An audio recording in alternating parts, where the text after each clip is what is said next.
I could say he's one of the greatest comedians of all time. I could say he's one of the most glamorous lovers of the screen. I could say he's an outstanding personality. Well, why don't you? All right, I will. Ladies and gentlemen, Jack Benny.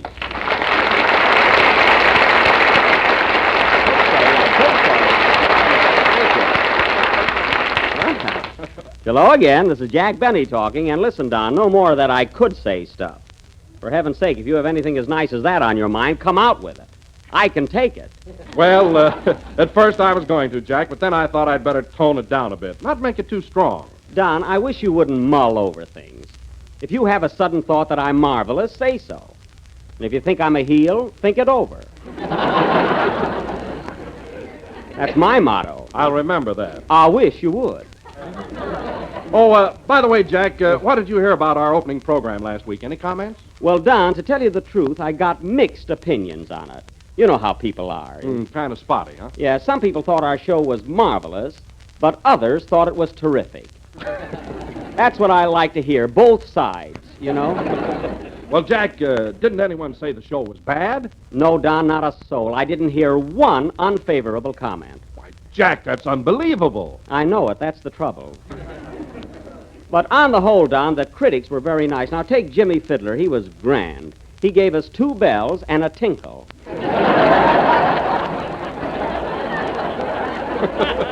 A tinkle? Yes, that's a bell, only he doesn't put his heart into it. You know? Did you hear anything nice about our show, Don? Oh, yes, I did. I read a swell review in the Grapefruit Growers Journal. Oh, the grapefruit growers. Did they like us? I'll say they gave us 3 squirts. Well, that's marvelous. A squirt, eh? Did you call me, Jack?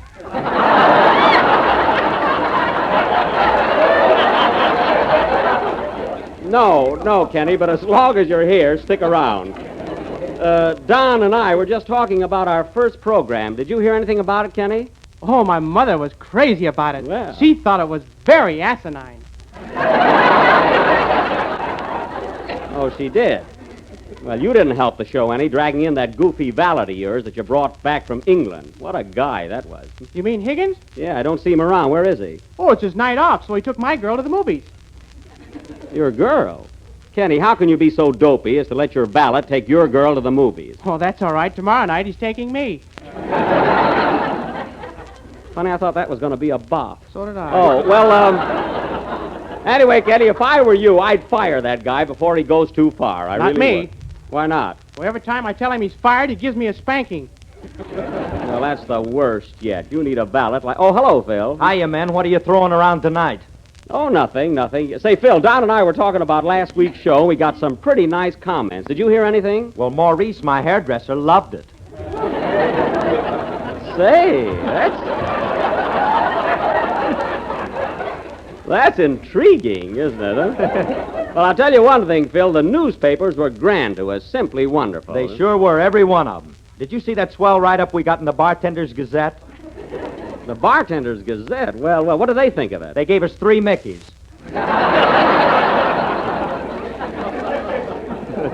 Mickey's? And I don't mean Rooney's. Well, that was nice of them, but that I'd rather have one in print than in a glass, you know? Oh, hello, Mary. Hello, Jack. Say, how do you feel after last night? Oh, I'm all right. Why? Oh, don't your legs feel kind of stiff? No, of course not. Where were you last night, Jack? Oh, Mary and I went to the Ice Carnival here at the Pacific Auditorium. It was a great show, too. And afterwards, we went skating ourselves. Boy, did we have fun. I'll say. Can you skate, Jack? Can I? You know, fellas, it's the most amazing thing last night. Now, I haven't been on ice skates in over 10 years. Yet the minute I got on them... Down you went. Well, naturally, my ankles were a little weak. What do you expect after 10 years? But, Jack, for a fella that's as much out of condition as you are, you shouldn't even try it. Look, Phil, that's just why I did it. I think skating is great exercise. It's marvelous for you. Well, I like it even better than horseback riding. You could have used a saddle last night. All right. Don't exaggerate. Was there a big crowd there, Jack? Oh, sure. Everybody was there. Joan Crawford, Eddie Cantor, Hedy Lamarr. Oh, a whole flock of them. Oh, boy, Jack, do you know Joan Crawford and Hedy Lamarr? Do I? I call them Joan and Hetty. If that means anything.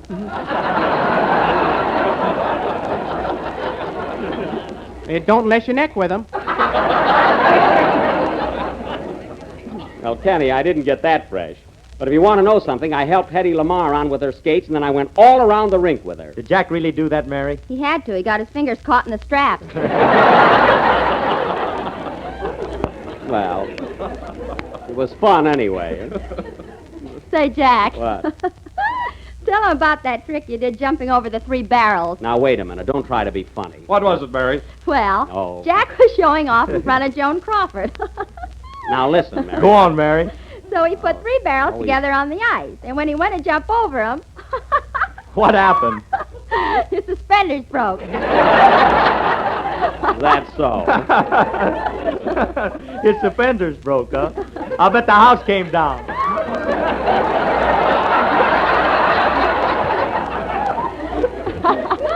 That wasn't all. Well, what of it? I got over the barrels, didn't I? Huh? And then when Jack started to do a figure Mary, 8, now let's drop the whole thing. Skating, barrels, and everything. About time for your song, Kenny. What are you going to sing? I'm going to sing, so help me. And you know, Jack, I don't think that accident of yours was a bit funny. You might have got hurt. Why, certainly. I might have broken my neck. That's right. Oh, go ahead and sing. And listen, Mary, I want to tell you something. If you don't stop that...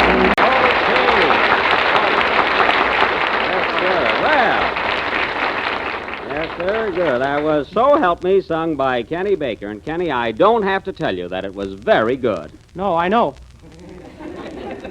I know you know. I know Jack knows you know. Cease, children, lest we get into a routine. And now, ladies and gentlemen, as we announced last week, tonight we are going to...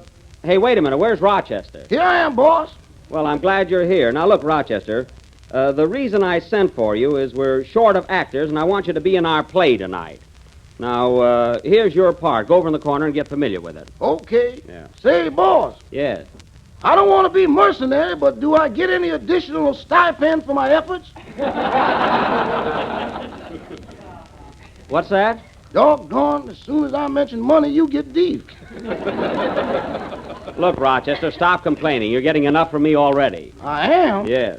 I've been working for you for 2 years, and all I get is a pocket full of dreams. Never mind. Now, go over in the corner and study your part, will you? Yes, sir. And now, ladies and gentlemen, as we announced last week, for our feature attraction tonight, we are going to offer our version of Metro-Goldwyn-Mayer's current film success, Yellow Jack. Thank you.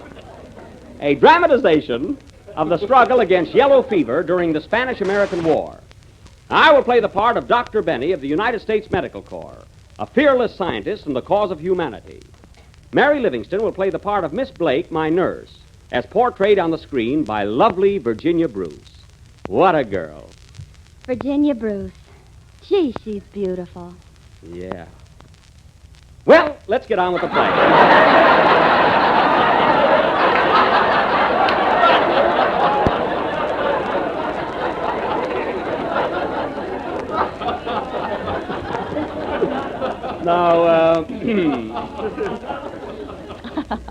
Now, Phil Harris will play the part of that dashing young soldier, Sergeant O'Harris. Hey, Jack, am I going to handle the love interest? No, Phil, all you're going to do is catch yellow fever. Can I catch it from a blonde? Definitely not. Now, Kenny will play the part of Private O'Baker, as smart a soldier as ever threw a hand grenade and forgot to let go. Do I always have to be a private? Why can't I be a general? Because you don't know enough to come in out of the shrapnel. Oh, Yeah. Now, Don Wilson will play the part of my associate, Dr. O. Wilson. As capable a surgeon as ever operated on a banana to embellish a dish of Jell-O. Well, Don. Say, you certainly reached for that. No wonder our sponsor always sends you the best Christmas present. Huh? Oh, I don't know. You don't do so bad yourself. He's right, Jack. Last year our sponsor sent you a beautiful gift. Beautiful gift. How often do I use an egg beater?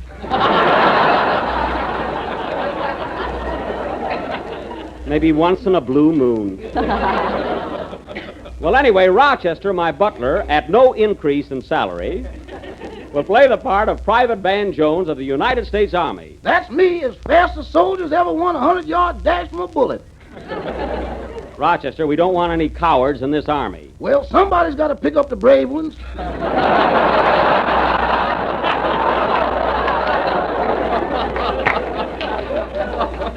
You got something there. But I need real tough guys, ready to do or die. Man, you're looking right through me. All right, that's enough. And now, folks, our play Yellow Jack will go on immediately after the next number. What's it going to be, Phil? I don't know. The boys have a surprise for me. Oh, this ought to be rich. Play, Mr. Leaderman. Play.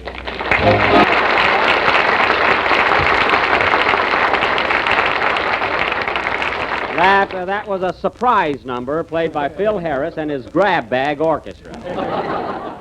Say, Phil, as long as you didn't know what the number was going to be, why were you standing in front of the band waving your baton? I was trying to mix them up. Well, congratulations. You did a marvelous job.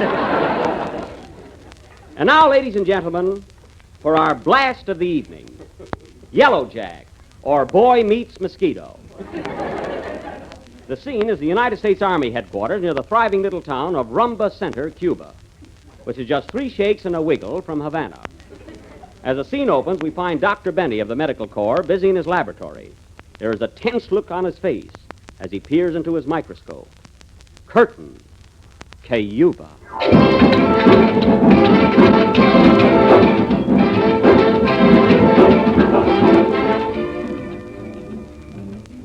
Good heavens, what a stroke of luck.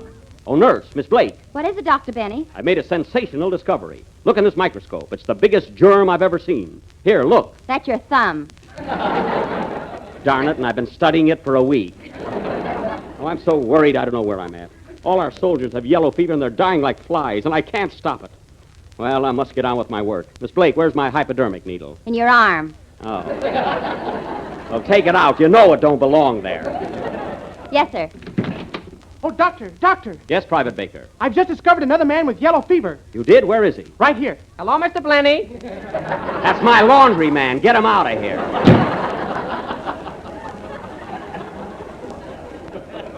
Oh, I have failed miserably. Where does this germ come from? What does it look like? What can I do? What time is it? Oh, I don't know. I tell you, I don't know. But this is too much. I'm going mad. Is that the phone? If it's not, we're both nuts. Hello? Yes? You have? I'll tell him right away. What is it, nurse? Dr. Wilson has located a specialist who's been studying yellow fever for 20 years. And he knows what causes it. They're waiting outside now. Well, show him in. Hurry. Yes, sir. Right this way, Quack.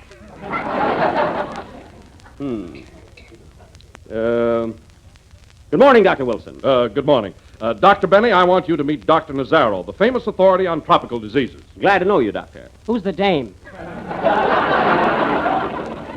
That's my nurse. You may go, Miss Blake. We're about to hold a conference. Okay, I think I'll scram over to Ward C and grab a few pulses. Goodbye. Well, gentlemen, let's get down to business. Tell me, Dr. Nazaro, are you positive you've discovered the cause of yellow fever? Yes. After much intensive research, I have discovered that the disease is carried by mosquitoes. Mosquitoes? Gazooks. You know, I had a hunch all along that it was mosquitoes. Why, Doctor, you told us it was elephants. Well, I was in there punching. Tell me, Doctor, how did you arrive at this conclusion? Well, to begin with, Dr. Benny, there are over 800 different varieties of mosquitoes. Well, slap me down and call me Shorty. 800 different kinds. You know them all by name? Yes. First, there's the Rachindin sulfurclacacint. Yes? Then there's the Banjan Frengen Flundenden and the Sanjan Flendus Trevor. That's amazing. But possibly the most dangerous species of all is the Fanjan Flundenden. Oh, those. They're vicious little devils. Come to the point, Doctor. Which one of these mosquitoes carries the deadly germ of yellow jack? It's the smallest one of all, a tiny insect called the stegomyia. The stegomyia? Oh, this is very important, Doctor. Are you positive? That's it, Frederick. That's it. That's all I want to know. At last, Dr. Wilson, our problems are over. All we have to do now is find a stegomyia. But first, we must find out where we can get hold of one. That's right. They may be ticklish. Next, we must find a volunteer. I'll wait for that one, folks. Next, we must find a volunteer who is willing to expose himself to the bite of the deadly stegomyia. And then, gentlemen, we will have discovered the secret of Yellow Jack.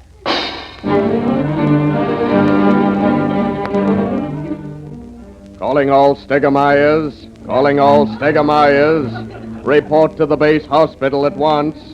Bring your stingers. That is all. 2 days later, Dr. Benny's laboratory is filled with cages and cages of mosquitoes. The experiment is about to begin. Quiet! That's the last time I'm going to tell you. All I need is one man who will gamble with death. Ah, it's you, Miss Blake. Yes, pardon me, Dr. Benny, but there's a group of soldiers outside, and there's a volunteer among them. What's the group of soldiers for? They're dragging the volunteer.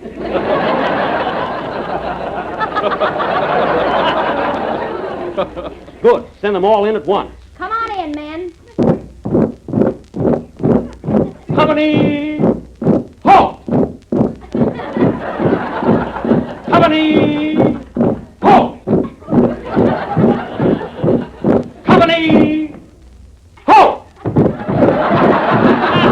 Oh, cut it out now, fellas. Attention, men. Now, you've been called here to perform a brave and fearless duty. One of you must step forward and offer to be bitten by a stegomyia mosquito. It is a dangerous assignment, and you may not come out alive. Now, which one of you men will be the first to volunteer? Not me. I'm a coward. A coward? Shake, brother. Oh, men, please. It's good for the good of humanity. Now, who'll give his life for his country? Well, that's settled. Oh, no. How about you, Rochester? Will you enter that chamber and be bitten by a stegomyia? I wouldn't go in that room if I was a cat with only 2 down and 7 to go.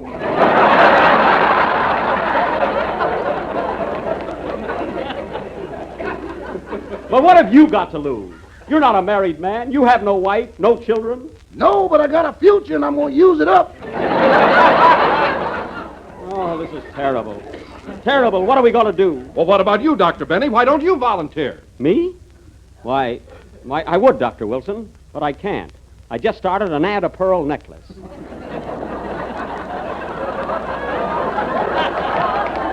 Otherwise, I'd be glad to. Oh, Doctor, I'm disappointed in you. Don't let this experiment down. Be brave and let that mosquito bite you. Very well, Miss Blake. I will. Oh, no, Doctor, no. What am I saying? Don't do it. I love you. You mustn't do it. All right, then, I won't. Why, you dirty coward. What? And to think that I once loved you. Yes, just a second ago. Anyway, I'm not going. I've got other important things to do. Why, Jack, you're yellow. Yes, you're yellow, Jack. Yellow Jack, Yellow Jack, Yellow Jack, Yellow Jack, Yellow Jack, Stop! Yellow Jack. And I'm Jello Jack. Strawberry, raspberry, cherry, orange, Stop lemon, it! and Stop lime. it! I'll go. It's for the advancement of civilization. It's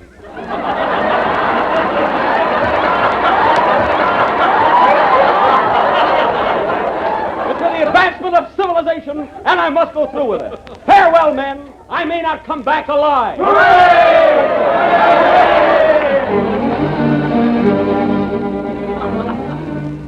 The following day, Dr. Benny has just entered the room where the poisonous Stegomyia mosquitoes have been turned loose. He is wearing only a suit of armor, I am not.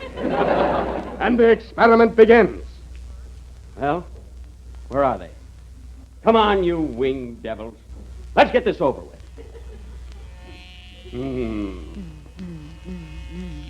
Oh, there they are. There they are. Gee, they got a mean look. There's one close to me. Go away. He's getting closer. Scat! Scat!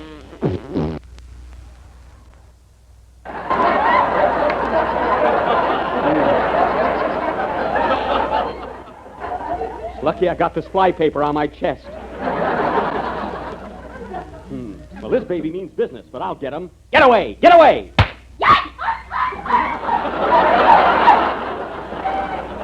Well, I got that one. Gee, that's only 3 of them so far. I wonder where the rest of them are. Ah, here comes a whole band of them.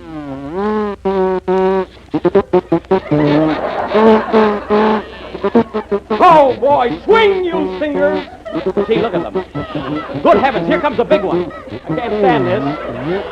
I know what I'll do.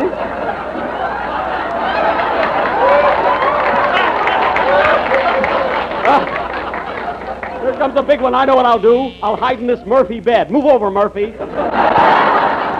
He's coming closer. Gee, I'm scared. Hey, are you a Stegomaier? I ain't Corrigan. Get away, get away. I can't stand this. Go away. Go away. You'll never fight me. Oh. I gotcha. Yes, but you had to use a machine gun to do it.